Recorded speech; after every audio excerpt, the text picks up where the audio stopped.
Today we're about to start the 27th running of the annual Tub Parade in downtown Lenox, Massachusetts.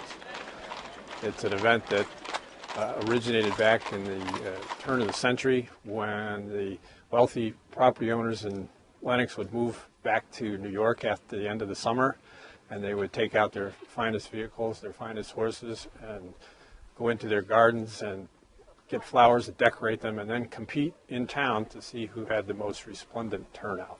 And it was a big deal to the ladies, especially in town. They were proud of their horses and their estates and their flowers. So all the people participating have brought their own horses, and they're very enthusiastic about this type of event, and they're very proud of them. It's a chance for people to see, have a little glimpse of what life was like back in the early 1900s, especially in historic Lenox. Welcome to the 27th annual Lenox Tub Parade. Proudly sponsored by Adams Community Bank and the town of Lenox. The parade coordinator is Maureen Gamelli, and the event manager is Harvey Waller. If you look down the street now, you will see one of the modes of transportation that you were likely to see in Lenox in the early 1900s. This is known as a high-wheeled bicycle, also known by other names such as penny farthing, an ordinary, or a high-wheeler. This was the first machine to ever be called a bicycle. This truck coming up the road now is a 1928 Ford Model A, owned and driven by Mike.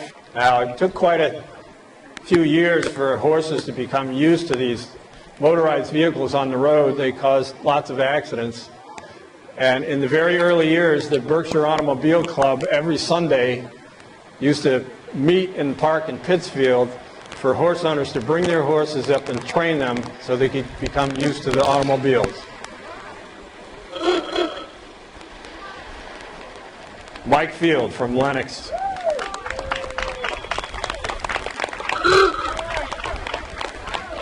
Yep. He is followed by a 1927 model Roadster pickup. This truck is all original. It has not been restored. It is exactly how you would have seen it when it was made. The only upgrade to this vehicle are new tires. Even if you don't own horses, you can imagine what a horse would think the first time it ever saw one of these rolling down at him on the road. That was Tim Kane, who's owned that truck for 20 years, and he lives in Lenox. 1919 Buick. As you can see, it has lots of room in the back for passengers and equipment. It has a top that folds down, so it is technically a convertible. All right, our horses will be right along. This is Mary Waller from Orleton Farm in Stockbridge with her pair of Canadian-bred ponies, Sporty and Elliot. They are half Welsh, half British riding ponies, and they are put to a spider phaeton made by Harley Chandler. A lovely turnout. You don't see that every day, that's for sure. Okay, Mary is followed by Mr. Peter Bronfman from Shelburne Falls, Massachusetts. Peter is driving German riding ponies Bill and Max, age 17 and 13. At 14, two hands, they are half-brothers and put to a carriage machine shop wagon, a modern vehicle made in Pennsylvania. They've been together for 4 years, and Peter has always been a steadfast participant in this event. Peter's passengers are his lovely wife, Joya, and Roger Casbo. We are grateful that they have made the effort to be here once again. Now, what you see coming up the street now is Mr. Carl and Mrs. Laura Riva from East Canaan, Connecticut. Carl is driving a pair of Brabant draft horses, Blueberry and Crystal. They are a unique color and a rare breed in the United States. The origin of the breed is Belgium, and Brabant refers to a British province in the center of that country. The breeding of this horse dates from the early 17th century and was primarily developed as an agricultural horse. They are put to an 8-passenger wagonette. Thank you, Carl. Lovely job. So these are agricultural draft horses. You would have seen them in this town in the early 1900s as farmers would have brought goods to town or come to town to pick up material for their farms.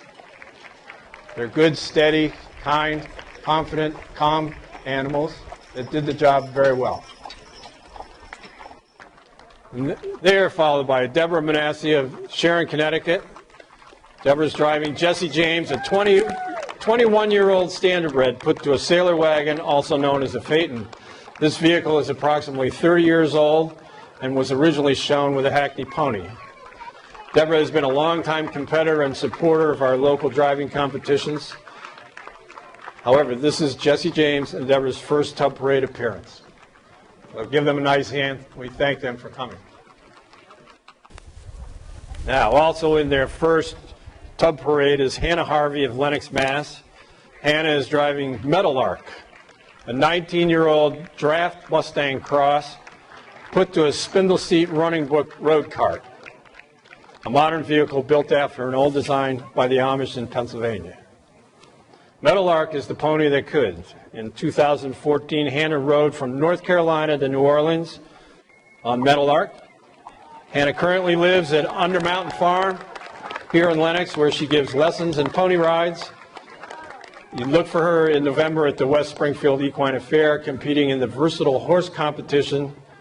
Hannah's passenger today is her 9-year-old niece, Sophia Bella. Lovely turnip, nicely decorated, and we thank them for coming. Oh, and here we have Pat Musser from Uxbridge, Mass. Driving Chip, a VSE, which stands for Very Small Equine. A mini or VSE can be any equine horse, donkey, or mule, registered or unregistered, that is less than 99 centimeters or 39 inches tall at the withers. He is put to a 1890 Sailor Spindleback, which is a very quiet, wonderful cart to drive. Pat is also a steadfast supporter of our local driving events, and this is at least her 4th Tub Parade, if not more. We thank Pat for coming and bringing Chip. Chip is followed by Sasha Truax from New Lebanon, New York. Sasha is driving her 11-year-old mini horse, Ruby, put to a modern, easy-entry road cart. Ruby has been owned by Heather and Sasha since she was 4 months old. Sasha is one of Colonial Carriage Driving Society's junior drivers. Sasha's mother, Heather, is an expert jeweler and owner of Masterpiece Jewelry on Route 20 in New Lebanon, New York. And here comes My Dream Stinger's Rain Gauge, also known as Gauge, an American miniature horse driven by Diane Cisco from Cheshire, Mass. At any driving event around here, if you look, you will find Diane. She's a steadfast supporter of what we do. He is put to an antique Walborn and Riker wicker cart. So the fenders on that cart are wicker. It was made in the early 1900s in St. Paris, Ohio, by a company that was well known for building carriages for very small equines and was also considered a status symbol of the day. St. Paris, Ohio was also known as Pony Wagon Town. Diane is followed by My Dream Stinger's OHenry, driven by Cindy Terrell from Pittsfield. Henry, as he is known, is a 12-year-old miniature horse gelding put to an oak road cart made by the Carriage Machine Shop in Pennsylvania. All right, here comes the one you've all been waiting for. This is Vito. Vito has his own fan club. Yay, Vito! Go, Vito! Vito is one of our favorite equines. He's a 19-year-old Mediterranean miniature donkey put to a vehicle made by the Fox Lane Carriage Company, driven by Carol Terry from Lee, Mass. And he's been a star of the Tub Parade for many years and is also featured in an article in the Driving Digest coming out this month. We love Vito. Yay, Vito. All right, here comes a vehicle you would have seen driving around Lenox in the early 1900s. This is a milk wagon driven by Kathy Roberts from Amherst, Mass. Pulled by a pair of Belgian draft horses. The wagon was restored by Will-I Green at the turn of the 20th century and is currently owned, as you can tell, by Highlawn Farm of Lee. This vehicle won the Carriage Association's of America's Best Commercial Vehicle Award. Often horses that pulled milk wagons were so accustomed to their route and the routine that they hardly needed any instruction for the driver.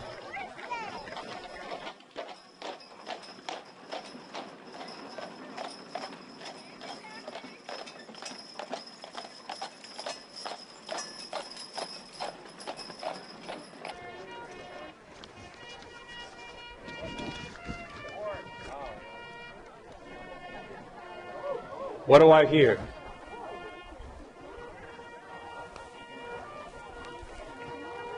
I hear Mr. Harvey Waller of Stockbridge, Mass. Driving his four-in-hand of Dutch warm-bled horses.